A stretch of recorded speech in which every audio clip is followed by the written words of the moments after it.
शिवोहम 2024 हे it is one more step in the journey of awakening.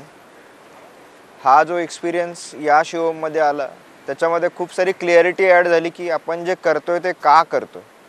आणि सगळ्यात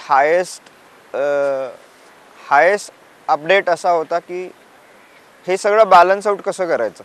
because intellectually सगळं करतं आहे आणि प्रॅक्टिकली अप्लाय करायला गेलं की मग सगळं कन्फ्युजन चालू होतं आणि वाढून जातं.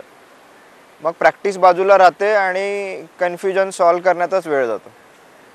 पण आय फील की यावेळी ज्या पद्धतीने विषय मांडला गेला खूपच सोपा केलं आहे. नेहमीच सोपा असतो आणि यावेळी अजून एक स्टेप अहेड सो दॅट प्रत्येकाला कळेल की प्रॅक्टिकल आणि थिअरी ह्याच्यात गल्लत न होता कसं अप्लाय करायचं.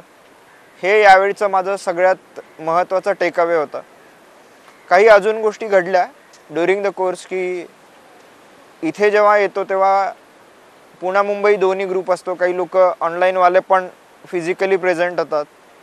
तर त्यांच्यासोबत जी एक सिनर्जी एक्सपिरियन्स झाली, त्यांच्यासोबत जे काय त्यांच्या अनुभवांचे एक्सचेंज झाले, त्या ह्याच्यातून बऱ्याच गोष्टी रिवाईज पण झाल्या आणि नवीन इन्साइट्स पण एक्सचेंज झाले. हा एक स्टे प्रोग्रामचा एक्सपिरियन्स आहे जो ऑनलाईनमध्ये मिळू नाही शकत. तो हा लाभही आम्हाला मिळाला. शेवटी असं म्हणेन की हा जो एक्सपिरियन्स आहे असं मला नेहमी वाटायचं की once in a life time अशी गोष्ट येते. बट असं होत चाललं आहे प्रत्येक शिवममध्ये की वन्स इन अ लाईफ टाईमचं multiple Times in a life time हे सच्चिदानंदाच्या जवळ जाण्याचे अनुभव कधी मेंटली कधी एक्सपिरियन्शियली येत जातात.